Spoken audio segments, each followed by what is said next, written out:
Hello, hello, hello, hello, homeschoolers! Magandang gabi po sa kanilang lahat. Kamusta na po kayo? Kumain na ba po kayo ng dinner?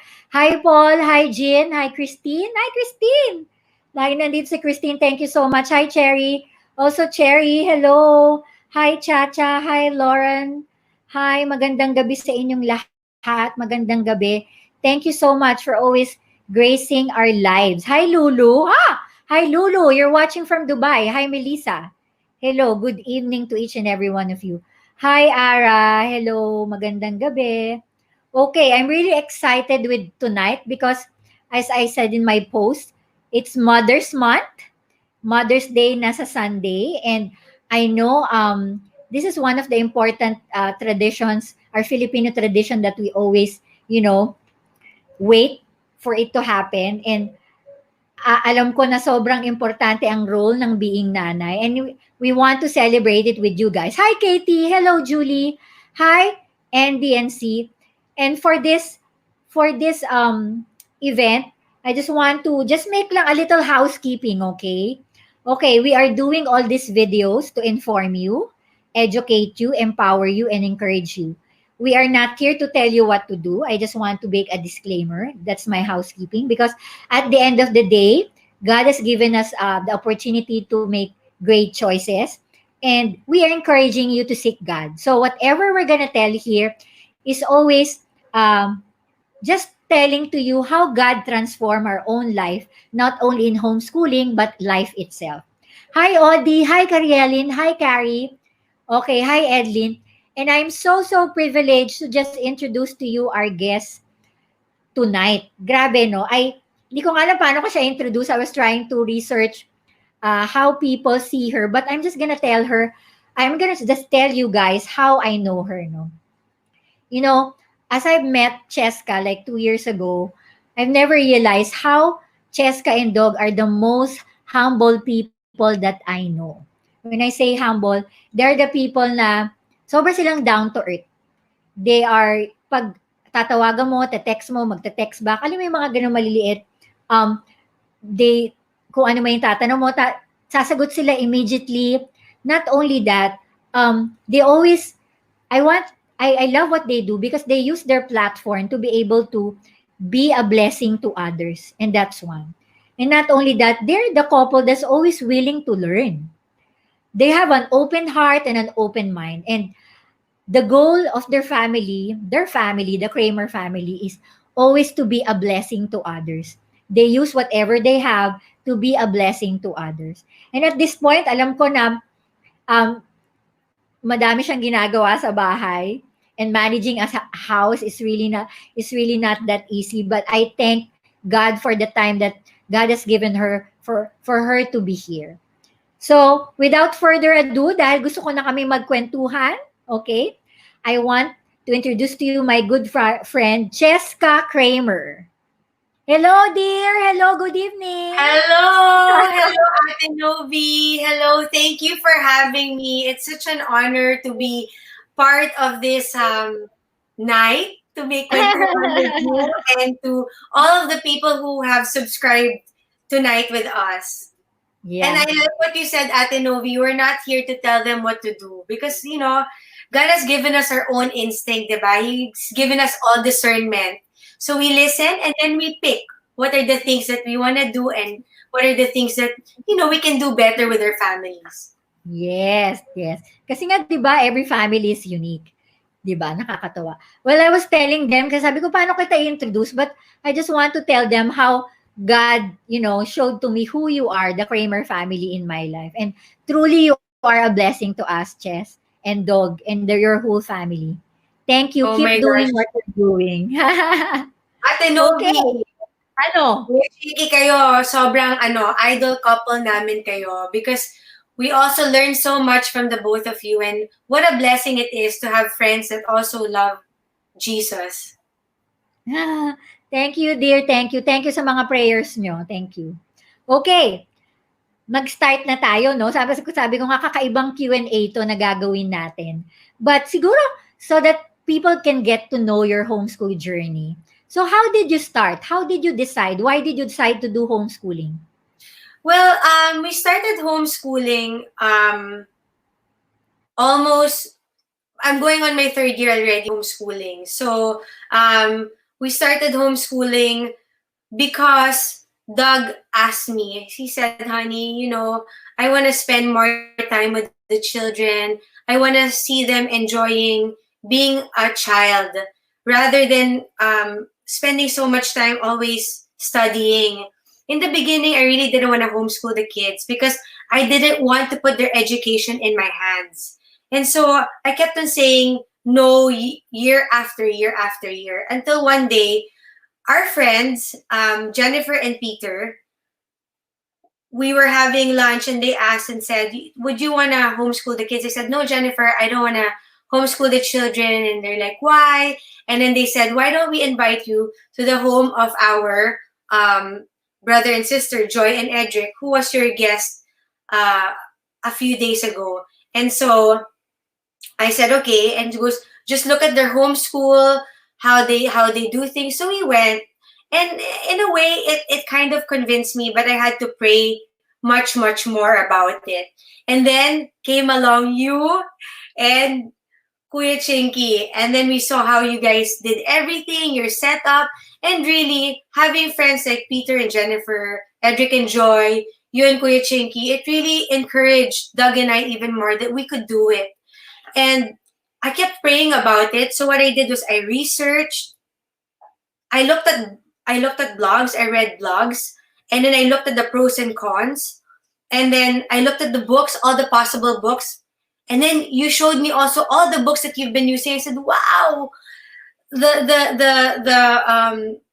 books are so much and they're also nice and everything." So it really encouraged me all the more. And then one day in my prayer, while I was waiting for another school to say that they could accept Kendra and Scarlett because the slot was full, I said, "Okay, I'm gonna put a time limit to this. If in 2 weeks they don't call to say that there's a slot for Kendra and Scarlett, then I will move on to homeschooling."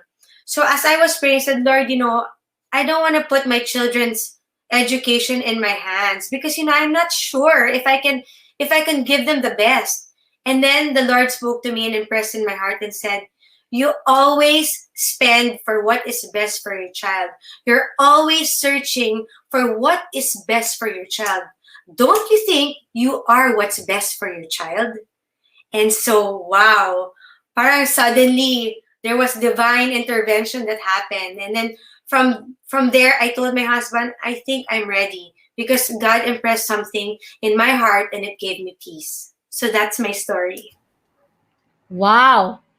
I love what you said, no? Grabe rin si God, no? Ano nga ba? Ano bang curriculum o materials ang magbibigay ng best sa ating mga anak or resources? But you are the best. You are the chosen one. You and Dog. That's amazing. That's amazing revelation. Thank you so much for sharing that. But because magti 3 years ka na, congratulations. I'm so proud of you. I know it's not an easy task. Like now, Mother's Day na, Mother's Month. How did you being a mom and a teacher at the same time, 'di ba? People say, paano maisip yon? Mom ka na tapos teacher ka pa. So is there a difference with that, with your experience? Ate Novi, I want to be honest. While I homeschool my kids, I also have teacher Raisin who helps me homeschool my children. I'm also a working mom. So there are times wherein I have shoots or have meetings that I can't sit with my children. But I promise you, I'm a hands-on mom and I make it a point that I'm there to sit down with them. So Yes, you teacher are. Raisin is my partner in this. So I do not do it alone. Going back to your question, what was it again, Ate Nobs? Ano ulit yung tinanong mo sa Mom, akin? is there a difference between mom or a teacher? Kasi there's a time to be a mom daw, there's a time for a teacher. How do you manage that? You know, I think us parents, we are forever teachers of our children. We're so Uh-huh. intimidated with homeschooling our kids. We're so intimidated teaching our kids. But if we take out the technicalities of it, we are our children's first teacher. So our Yeah. daily things that we do with them is already teaching them. So Yes. our daily activities, um, the things that we do with them, we are already guiding them through life. And is there a difference? For me, I don't think so. I don't Yeah. see the difference because I really see myself as my children's teacher. They come to me when they need help, and when I see that there needs to be correction, I correct them, and that's being a teacher. Yeah. Na maganda yung sinabi mo, eh, 'no? Na there's no difference talaga. Kasi parang iyon, parang, "Novi, paano mo isa-segregate yung gano'ng role?" Actually, there's no difference. There's no really difference, and I believe what you said because tayong mga parents ang unang-unang teacher ng mga anak natin, and that's really a privilege for us. And then Yes, maganda rin siyempre kadugo rin tayo, iba rin yun, 'di ba? And kasi they were having kasi mahirap, 'di ba? Kaya nga ako nga dinala yung anak ko sa school para may ibang teacher. But I'm encouraging you like what Chesca said, you are the first teacher of your kids and you are the anointed one. So don't think na parang you're a lesser. No. You are the best teacher for your kids. Okay. yes, of So course, diba? I'm Parang gonna make like we are we are us parents are a gift to our children, and our children is yeah, a gift to us. So it's vice versa, diba, Ate Novi? So yeah, with that said, we do not put um, values and um, morals in the hands of somebody else. I mean, I'm so thankful for my children's teachers, but that is my privilege that was given to me by the Lord for me to be able to raise these children as my own. And He anointed me to be their parents, to Doug and I yes. to be their parents. So let's not take that privilege for granted.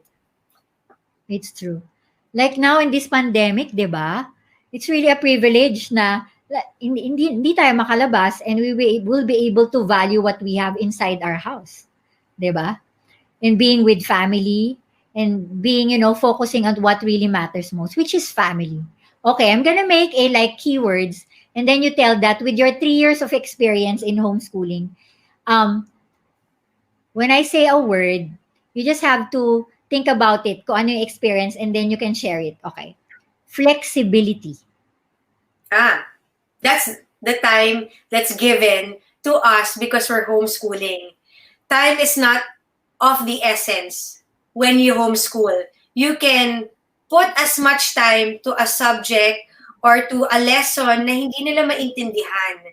So, our objective in homeschooling is more than quantity is the quality, and for them to really Yeah. understand and enjoy what they are learning, because learning should be enjoyable. So when you talk about flexibility, how flexible is your family with this type of choice that you did in homeschooling? For me, I Like guess it's practical it's way. not having to rush with the lessons. I always Yeah. tell my kids when they get frustrated, tas naiiyak sila, I don't get it, I don't understand it. Okay, if you don't get it, you don't understand it, then let's linger on. Let's stay Wow. here. Let's Yeah. find let's find ways for you to understand it. Wow. Halika, pag-usapan natin to. How can I help you? That's the beauty of homeschooling. You don't have to rush kasi Oo. time is not of the essence. You have all the time That's good. to do it because our objective naman is for them to understand and to love what they're doing. Ang galing how you do it because you process the kids and that's really very good. You honor their pace and you don't force them to learn immediately, 'di ba?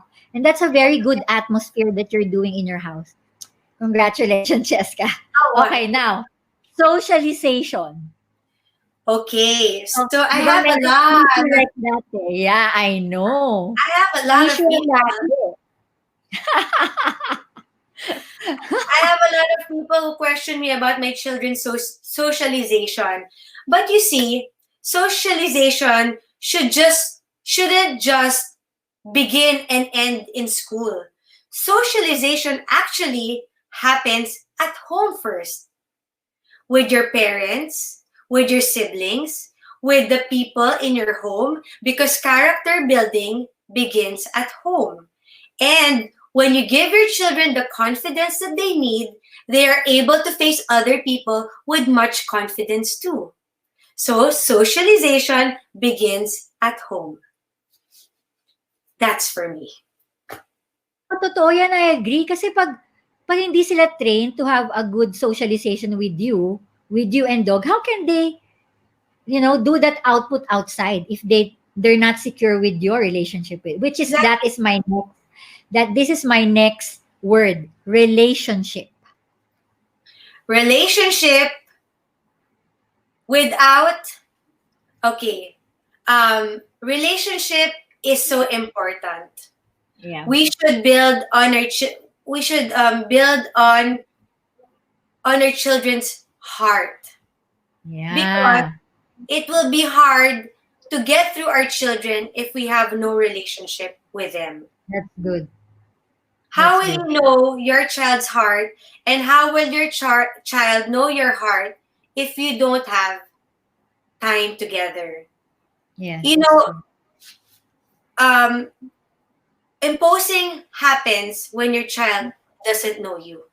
But when your Yeah. child knows you, you don't need to impose. There's respect there. That's good. That's good. It's And beautiful, through no? time, yeah, and through time, you will work on that. And I'm not saying that in our family, it's right away, it's instant that they listen. But then, because my children already know me, they know what I mean, they become more sensitive.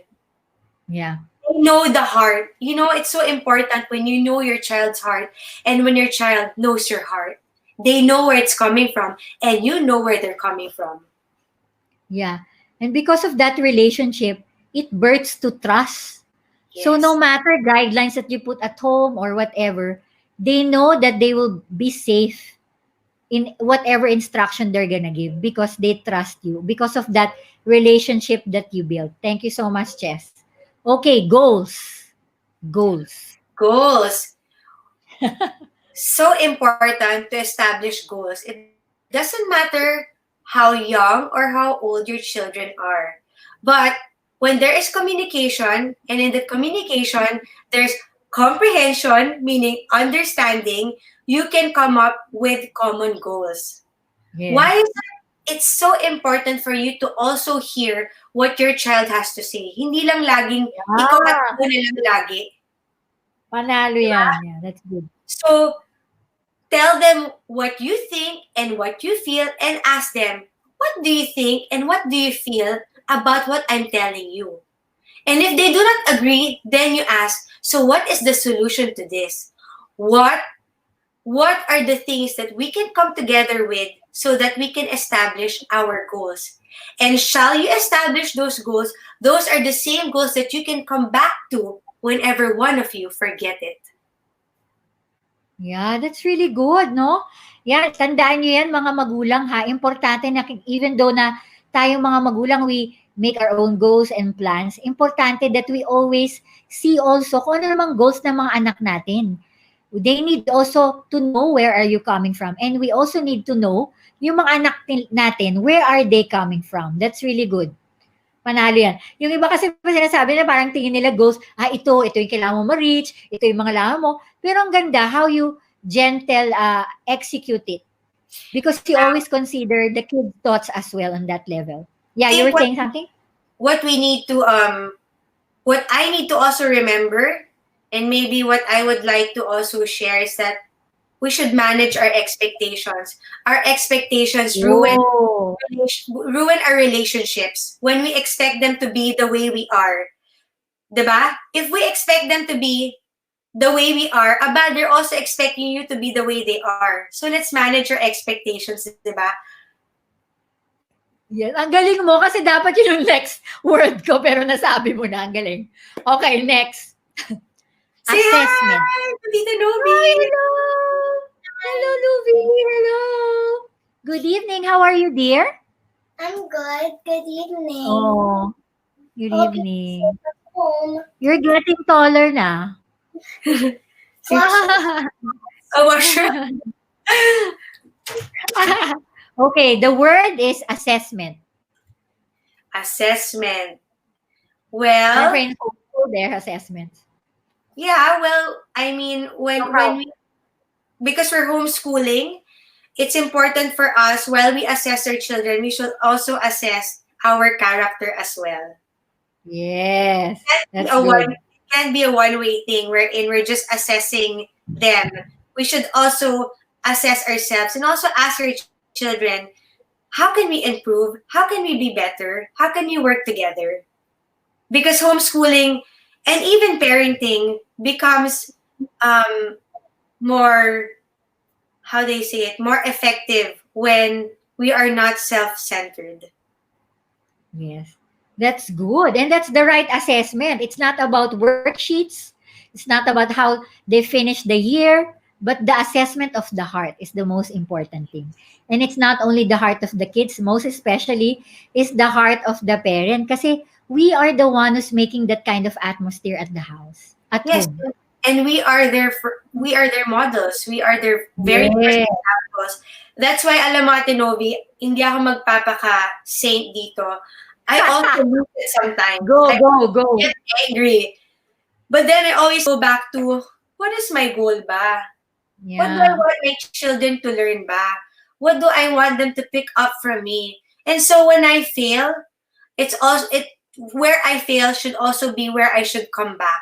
And then I go back to my children and humble myself and apologize and ask them, okay, how can we make this better? How can we help each other? I think always always, 'di ba, even in the Bible, 'di ba? Always put others before yourself. And here, put your children first before yourself and then come together. And then that's also an example that you teach your children. I agree with Chesca on that end kasi I can see that in her home specifically. When I every time I go to her house, I can see how their kids is valuing others before themselves. Napakalambing, napaka-marespetong mga bata and nako, I nakakatuwa lang. You have raised your kids well as well. Ay, nako, at pag sinasabi nila yan sa akin, ang sinasabi ko sa sarili ko, the true test and trial is once they step out of that house and we're not anymore Yun! there. Tama, tama. Ngayon Okay, kasi next nandito na one. sila eh. Oo Ngayon nga nandito eh. na sila. Pag Pero lumabas na sila makikita mo dyan, makikita natin yung training natin sa kanila kung naging effective. totoo. I agree with that. And definitely the seed will bear fruit. We will be able to see that. Okay. Example ko namin. Kasi yung mga kids nyo super talented, super mababait, super respectful. Okay, next word. Curriculum. Curriculum. What I love about homeschooling is that you can choose your own curriculum. You can choose your books. You can choose the style of teaching your children. It's an infinite, for me, it's an infinite option of what you want to apply.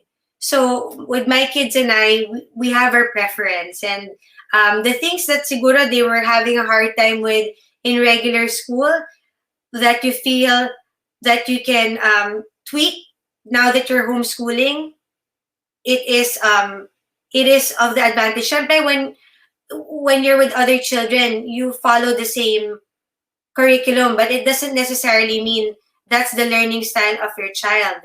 For instance, Kendra is auditory.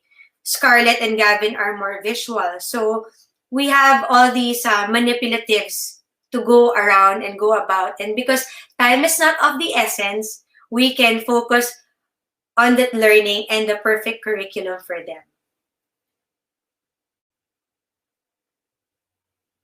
Ang curriculum sa method eh. Is there a method that you choose in doing your homeschool? Just like, but my kids are all using LifePack, and then their supplementary is Apologia. But just like what I said, Kendra's more auditory. Kahit basahan mo lang siya, gets na yon. Si Gavin and si Scarlett, they're more visual. So with them, it's drawing it with them, or sometimes even with Bible reading, if reading to them requires me to sing, and they'll sing also what they're learning, then we welcome it. Everything is welcome in homeschooling. Whatever fits your child and whatever suits your child, then that's what you do. That's what you apply. Yeah, nakakatuwa ano, kasi yung sinasabi ni Chesca is she's called like an eclectic homeschooler.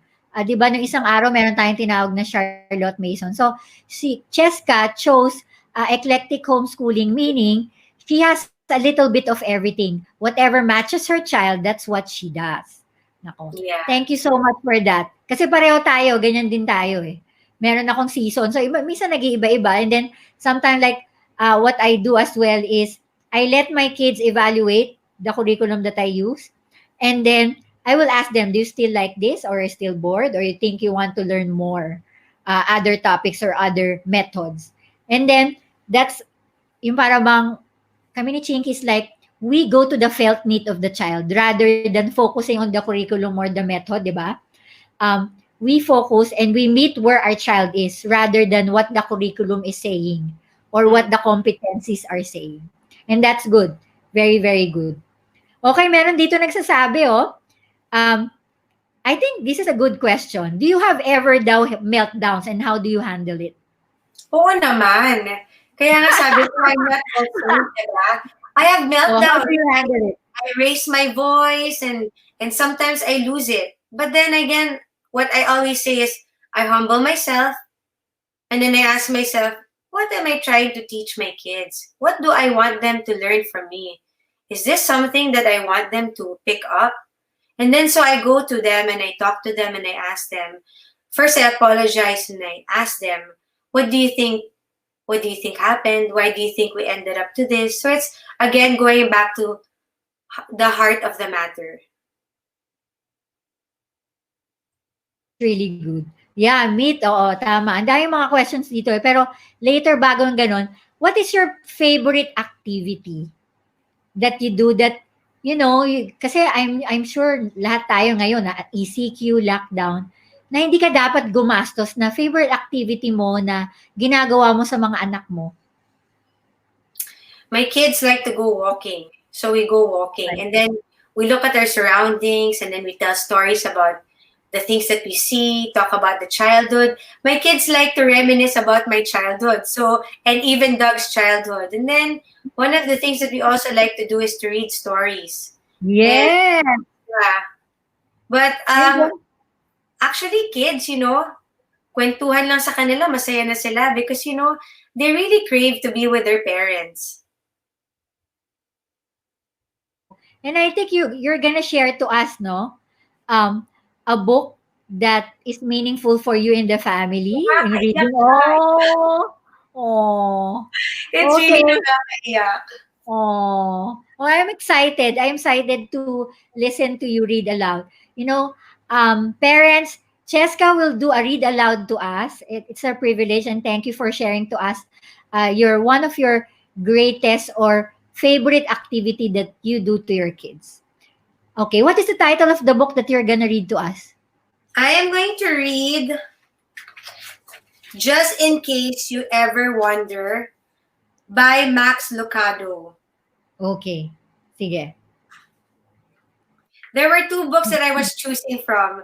And then Kendra said, I like both books, Mama, but this one always makes me cry. Okay. Sige. Whenever you're ready, tell us. I'm ready if you want to Okay. start. Okay. Yeah. Okay, if you have your kids there, di ba, I told you, please let them join with us. I think, Chesca is gonna read. but I think Kendra's leading the children on Bible study. It's okay. So Okay. I asked her to join. And she said, Mama, if I don't come at the time that you're reading, I'm sorry. It's just that I'm doing Bible study with the kids. Oo nga. Thank you so much for Kendra. Okay, mga parents. But Ate knows, maybe next time we can ask the children to also read their favorite books. Oo nga. Just for Gawin a natin yun. Yeah. Yes, it's true. Okay, parents, get your kids now, okay? Okay.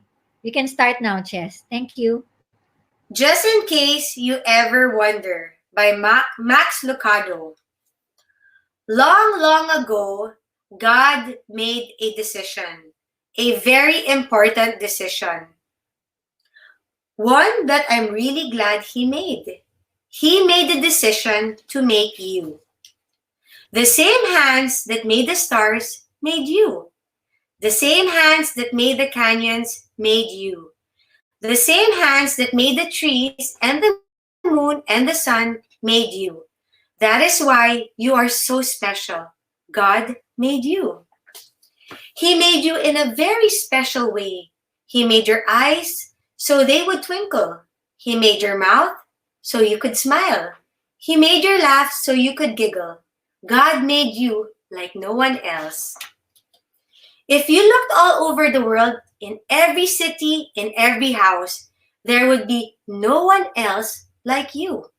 No one with your eyes, no one with your mouth, no one with your laugh. You are very, very special. And since you are so special, God wanted to put you in just the right home, where you would be warm when it's cold, where you'd be safe when you're afraid, where you'd have fun and learn about heaven. So after lots of looking for just the right family, God sent you to me. And I'm so glad He did it. I'll never forget the first time I saw you. Your eyes were closed, your fingers were curled into little fists, your cheeks were puffy and round. I knew in my heart God had sent someone very wonderful for me to take care of. Your first night with me, I heard every sound you made. I heard you gurgle. I heard you sniff. I heard your little lips smack. I heard you cry when you wanted to eat, and I fed you. You are bigger now and do more things. You can walk and run. You can play and talk. You can eat and sing and look at books. You are not a little baby anymore. But as you grow and change, some things will stay the same. I'll always love you. I'll always hug you. I'll always be on your side. And I want you to know that just in case you ever wonder.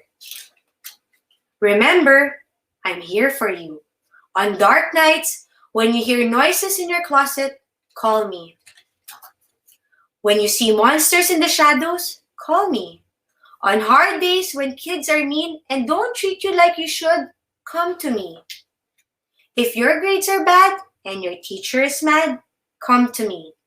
'Cause I love you. And I always will, just in case you ever wonder. Most of all, I'll be here to teach you about God.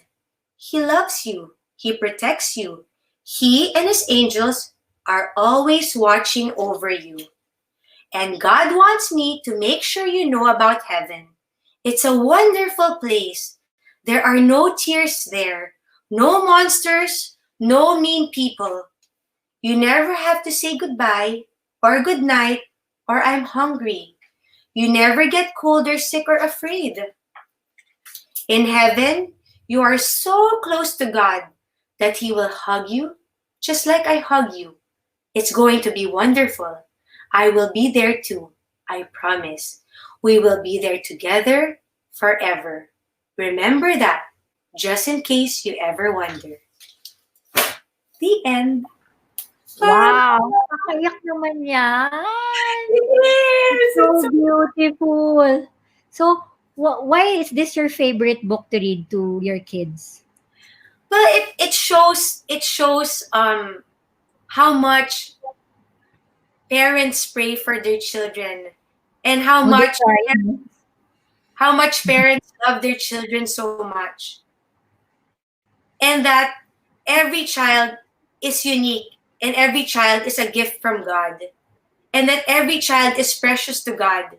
And if in your parents' arms you feel all the love, all the protection, all the care, it only goes to show that even more so when you're in the presence of God in heaven.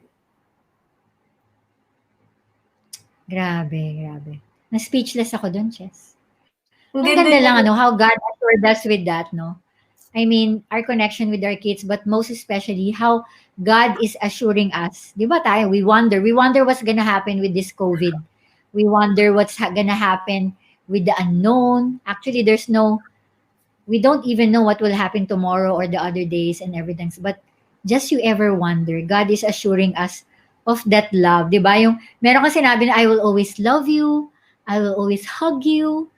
Yun, di ba? I will always be on your side. I like that part. And I want you to know that just you ever wonder. Yeah, and Ate Novi, So it reminds beautiful. us also that God has prepared a better place for all of us in Him, with Him in Yeah. heaven. And there is an assurance that you will see me there, but there it will even be better. Yeah. Ang daming umiiyak dun sa post, oh, nakikita mo. I know. Ay, nako, I hope that you enjoy reading to us as much as we have listened to you. Grabe kang mag-ano talagang yung expression mo ang ganda, ang ganda. It's really na. That's why naman pala feel ng mga bata, ng mga anak mo yung librong yan. Eh. But I just want, siguro maybe it's like a last say or that you want to tell the audience because of that's happening right now. May 15 na naman, di naman natin alam kung, alam mo yon. And there's a lot of homeschool moms or homeschool dads as well listening and watching us today. And they're scared about what will happen, no? If they're gonna do homeschooling or not, or um, what do you think is your advice for them? You know, before I started homeschooling my children, I also had inhibitions. I also had questions. I even questioned myself. But then, I also took my time to research, to psych myself up. Yeah. And with all of my research and talking to friends and listening to my friends and reading about blogs about homeschooling, little by little it started encouraging me. And I didn't also leave it up to myself. I also prayed about it and I also asked the Lord, Lord, what is it that you want me to do? Because aside from you, I am nothing. So we always go back to God gives us the strength to be able to do the things that we feel like we cannot do. In fact, I think even as parents, before we became parents, there were a lot of things that we thought we couldn't do, not until we became parents. Diba? Ang dami nating stories, lagi natin sinasabing, grabe, akala ko hindi ko ito magagawa, pero nung naging magulang ako, nagawa ko pala. And so, going back to that, um, ask ask the Lord to enlighten you, to walk you through it, to always give you a humble and patient heart when it comes to teaching our kids. And every day, I always ask the Lord, Lord, today's a new day. I don't know what today will bring, but help me teach my children with your kind of grace. Because apart from Him, I cannot do it. Because honestly, I am not a patient person. I always want things to be done fast. I always want things to be looking forward all the time. But with their children, they're not going to be young for a long time. In fact, we have this very short window to enjoy them, to be with them, and to really mold them the way that God has designed us to mold our children. And so may we use this opportunity to be able to do what God has entrusted us to do for His glory. And I pray for all of you parents who want to homeschool their children. It's not easy, but it's so rewarding. And then more than hard work, it is hard work, not only for your kids, but for us as well. Yeah, I like that. More than hard work, homeschool is a hard work. Totoo yun eh. But excited lang ako kasi parang through that, no, um, meron kang ginagawang activity eh, no, na hindi mo kailangan gumastos that you also do with your kids. Ano yun? That you can encourage us with that. May I'm sorry, activity kang Ate Rose. ginagawa mo. Remember, meron kang kinukwento sa akin kanina na activity na ginagawa mo, a new skill that you found, that you love to do that bear fruit. Oh, And you yes. do it with your kids as well. So before quarantine, I started getting into a hobby, which is gardening. And Yes. because now that we're on quarantine, um, it has given me much more time to go to the garden and really go back to the basics and start growing my food. Growing food here, and so we've been actually harvesting food and cooking it fresh from the garden. And today, my children saw me getting the flower of our basil plant and removing something. And so my kids were asking me, Mama, what are you doing? I said, well, I am actually getting the seeds from the flowers of the basil. And they go, really? That's the seeds from the flower of the basil? I said, yeah. I said, look how gracious our Lord is. He gives us seeds for us to plant, so that plant will grow, so that later on we can harvest it. And in that plant, still there are seeds. And I said, see, God never leaves us empty handed. He always has something for us. He never leaves us in the desert to be alone. He always prepares us for something. It's just a matter of us looking at the everyday miracles that are in front of us and putting importance to something that we've never given the importance to look at. Yeah, I like what you said. God never leave us empty-handed. Grabe, nandyan na nga eh, no? Hindi natin nakakita, but maybe it's also, this quarantine has been a blessing in disguise.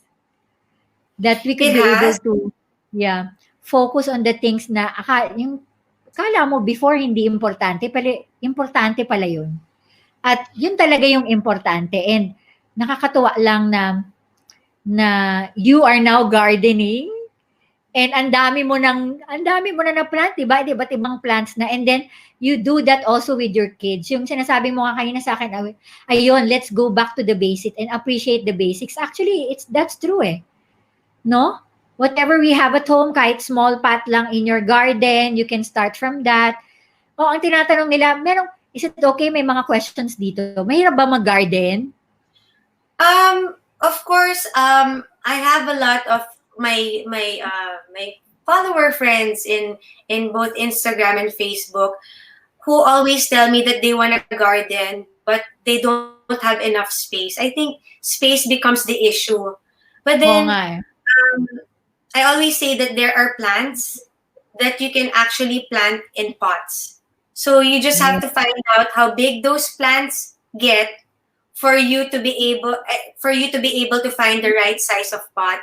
And you know, at this day and age of social media and internet, we can always watch tutorials, we can always research, and the information is limitless. There's so much there that we can pick up and we can learn.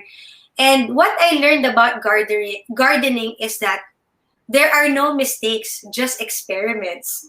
So what feels Yeah, it's true. you can try again the next time. Diba? Don't be afraid to make mistakes, because in those mistakes, you also learn what to do better next, or how you can improve. Yeah. Ang galing, no? Kasi nga, gardening takes patience, di ba? You'll never know what will bear, di ba? Hindi mo alam kung mamatay. And that's good. Thank you for telling us. Practice and keep on doing it until you know it, no? May mga Yeah. nag-ask ng question. Okay lang ba, Chess? May nagtatanong dito. Yeah. How does dog involve in the homeschool?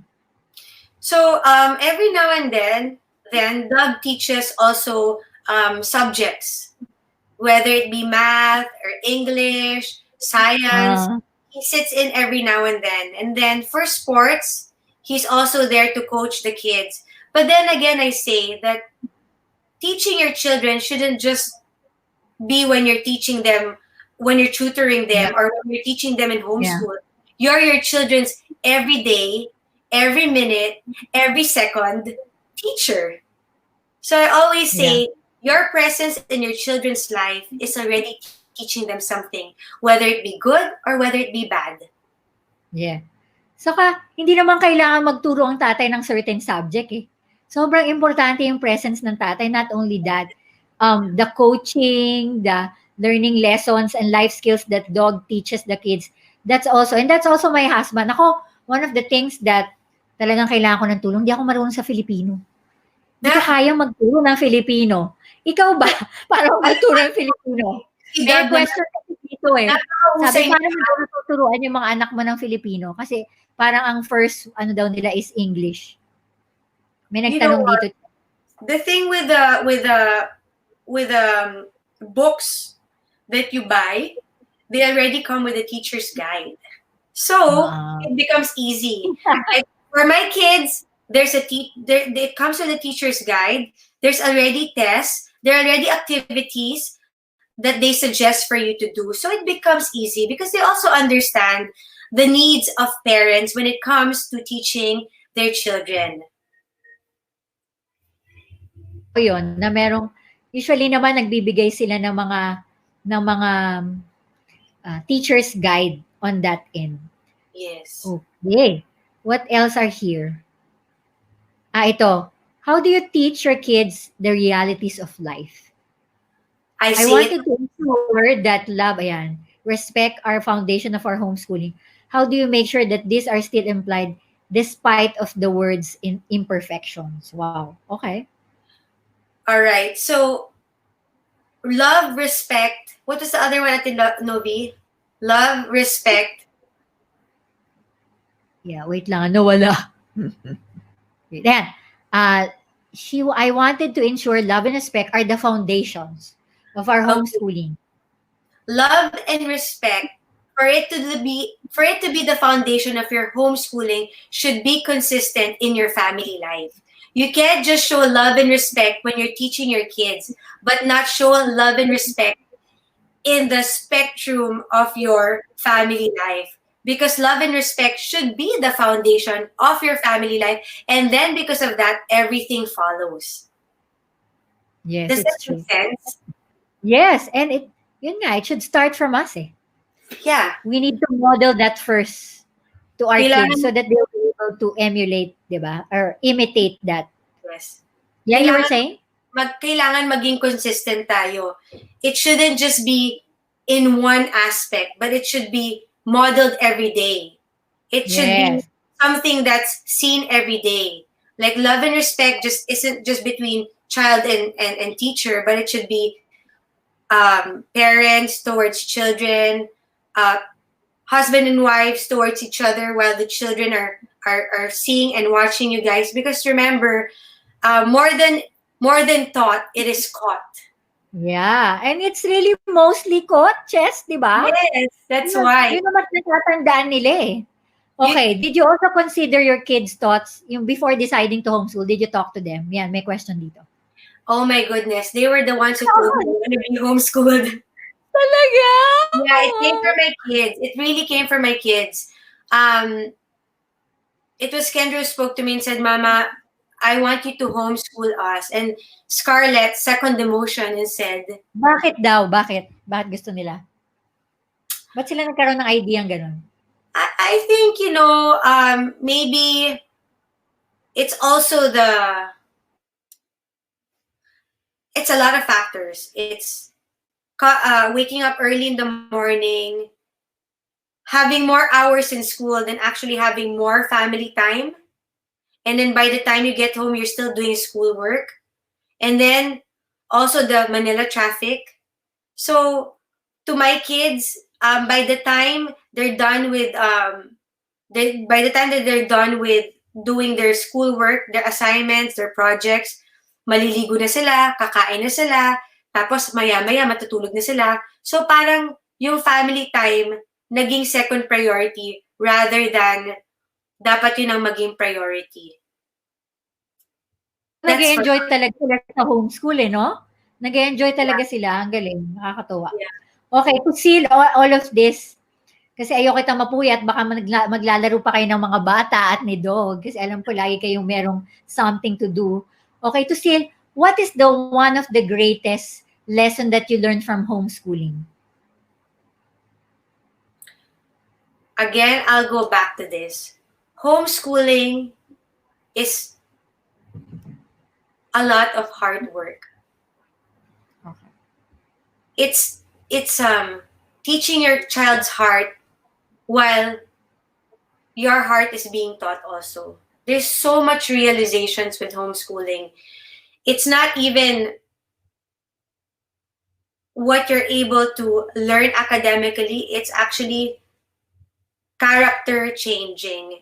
It's character transformation. It's giving importance to what really matters, which is the heart. The heart should always be put in number one consideration, because when the heart is set right, everything follows. Yes, nako, ang galing, nasil mo. Thank you so much for that, Chesca. Thank you so much for all you have shared for us. Grabe, yan na, magti 3 years ka pa lang, lalo na pag 10 years, ang dami mo matututunan. Thank you to my children, who I also learned so much from, and I really thank the Lord for really putting this beautiful opportunity to be able to teach my kids, and very humbling, Ate Novi, to say also to your kids, I don't know everything, but we can learn it together. Yeah, ang galing, ang galing. Nako, thank you for being honest and thank you for your humility, Ches. Totoo yun, di ba? Lahat naman tayo nagkakamali eh. Pero it's the way, it's the way talaga you process that with your kids, and how do you walk life with them is the most important thing. And that is relationship with your kids. Thank you so much. So we are excited. Alam ko, ang dami yung mga questions, but in due time, we're gonna answer that. But we are so excited. Chesca and I have a surprise for you guys. So, because you have listened to us from start to finish, and I'm sure that you've learned a lot, because ang daming sinabi ni Chesca na very mouthful, na talagang nuggets of wisdom that she shared to us today. Because of that, because it's Mother's Day and we want to celebrate with you guys, meron po kaming regalo. Okay, Hazel? First, we're gonna give away workshop free for 10 kids, Mind Map with Kids, May 18 by Ivy Marquez. She's an expert in mind mapping, so we're gonna give 10 tickets for free. Okay? Wow! And next, yes. Siyempre, pag natuto ang mga bata, kailangan din matuto ng mga adults. So, Mind Map for Adults on May 25 for free. 10 din po ang pamimigay namin. 10 tickets for free. So, syempre, this is the time for learning, okay? This is one of the things that I learned in homeschooling, and Ate Ivy also taught me that mind mapping is one of the best non-intimidating assessment that you can do for your kids. So, talagang na-organize yung pag-grocery ko, na-organize yung mga taking notes ko. So, mind mapping can make your life easier in a way. That is one way too. So, we're gonna give away 10. Okay, 10 for adults and 10 for kids. And last, because it's Mother's Day, we're gonna give away for all who's gonna watch this, starting today until May 31, we're gonna give this I Homeschool Faith Goals Pray, Plan, Grow, empowering your family to set goals. Okay? Wow. So you can download this for free. You can download this for free until May 31 lang po, during the Mother's Day month. So how to join this? Hazel, can you guide me? Number 1, follow I Homeschool PH and Chesca Kramer in IG and in FB. If possible, both on IG and FB. And number 2, post a picture about this session on what you have learned. Okay? Alam nyo, binabasa po namin lahat ng mga natutunan yun, kasi sobrang importante po naming malaman kung meron talaga kayong natutunan. Okay? Post that. Make sure that you are public, not private, because we cannot see. And use the hashtag. This is very important so that we can see you. What is the hashtag? Place in the caption what you learned about today's session, yes. And that's the hashtag. Tag I Homeschool and tag Chesca Kramer or Team Kramer. Yeah. Ano yung hashtag natin, Hazel? Yan, yun. The hashtag is hashtag I Homeschool Mom PH and hashtag Team Kramer. Okay? Hashtag I Homeschool Mom PH and hashtag Team Kramer. So, at least madidistinguish po namin yung kung sino talaga ang nanalo sa session na ito. Hashtags are very important for us on that kasi madami na rin kaming ginawa. So, at least ito, mamamodify natin. So, marami pong salamat sa lahat ng bumisita. Maraming salamat, Ches. Thank you so much. Thank you so much. You want to say something? Yes, so thank you so much, Ate Novi, for giving me the opportunity to be able to share my homeschooling journey and even motherhood with the ladies who tuned in. And I hope Yes. you guys were able to pick up something and something worth your time. And thank you so much. God bless us all. And I pray for everybody's safety and good health. Yeah, it is. Jess, is it okay if you can pray for the parents here, for us? And Okay. just bless. It's okay. Thank you. Let us all put ourselves in the presence of the Lord. Lord, thank you for today. Thank you for tonight, where we can come together and talk about the opportunity and the blessing that you have given us to be parents, to be able to raise our children, to be able to uh, really understand the privilege of having them in our lives. Lord, you said that they are our heritage and they are our blessings. And so, Lord, will you guide us and will you show us how to raise um, these people, our children, to be God fearing, to be respectful, to be honoring in your eyes, Lord God. And Lord God, we lift up our parenting to you and we ask for your guidance. Lord, will you bless us with wisdom and discernment in everything that we do, not just in parenting, but even in our home, that we may model that even with our marriages, Lord God. We pray for your blessing and we pray for your protection. Lord, will you protect the nation and will you protect our country and the people and everybody around the world from this virus?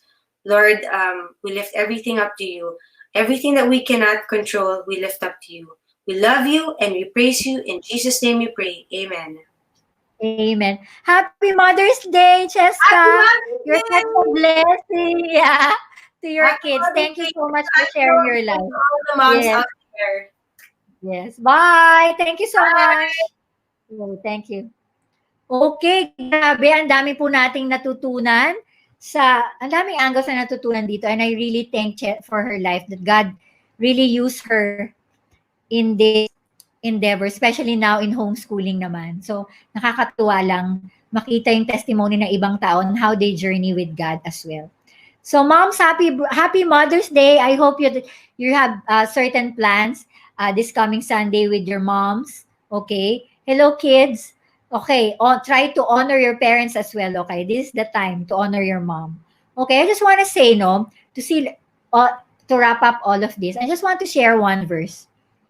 With all that Chesca has shared to us, I just want to share this. This is in Isaiah 30, verse 15. It says, "In quietness and in trust shall be your strength." Again, I'm going to say it. "In quietness and in trust shall be your strength." You know, I realize in more than, I think 15 years of homeschooling experience, homeschooling is a matter of trust. Alam ko bilang nanay, ang dami nating gustong isipin dahil Mother's Day naman ngayon, no? Dami nating, ay, paano to? Ano gagawin ko? Ano COVID? Baka makahawa yung mga anak ko pag nilabas ko or mag-homeschool ba ako? Ang dami nating questions, ang dami nating fears. Maybe madami tayong doubts. But I realize homeschooling is a matter of trust. Of all the plans we have for our kids, if I don't allow God to be God in my journey, in my life, it would be a mess. So I'm so thankful that God gave me these three kids of mine, no, with very distinct and unique personalities and gifts. I cannot say that I have a perfect homeschool, but because there's no such thing, no, there's no such thing. And sometimes there are days na I really don't know what to do. Yung sinasabi nga ni Chesca kanina, yeah, may meltdowns din po ako. Sometimes may fight. And sometimes, sa totoo lang ha, to be real, sometimes I don't feel like doing homeschool. And I don't know what to do. But in order for me to survive every day, I need to intentionally remind myself of this word in Isaiah. "In quietness and in trust shall be your strength." So deciding to do nothing sometimes, parents, deciding to do nothing in quietness, that is quietness, and trusting God can be a strength. Okay, ulitin ko ulit ah. Deciding to do nothing in quietness and trusting God can be your strength. Because It's we're allowing God to take control of everything. Maybe for others, it doesn't make sense, but that's the only thing that we need. That's the only thing that we need. Um, I believe na kahit hindi natin naiintindihan, mga mommies, hindi natin naiintindihan yung mga nangyayari, I believe the only thing that we are called to do is to trust God. So I'm encouraging you, even in these times, kung ano man magiging decision ng presidente or whatever you decide in homeschooling, just trust God.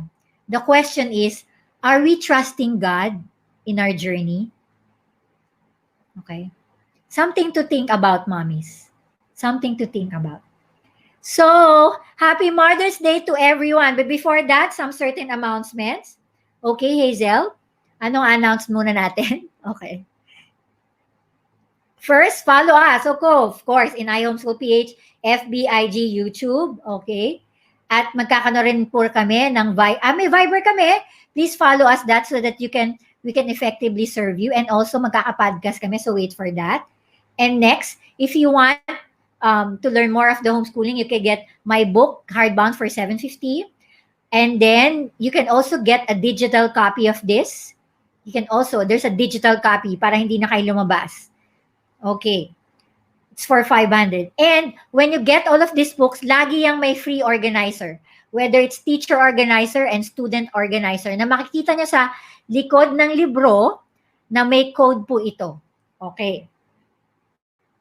And then, this coming May 12, I'm so excited for this, the next live.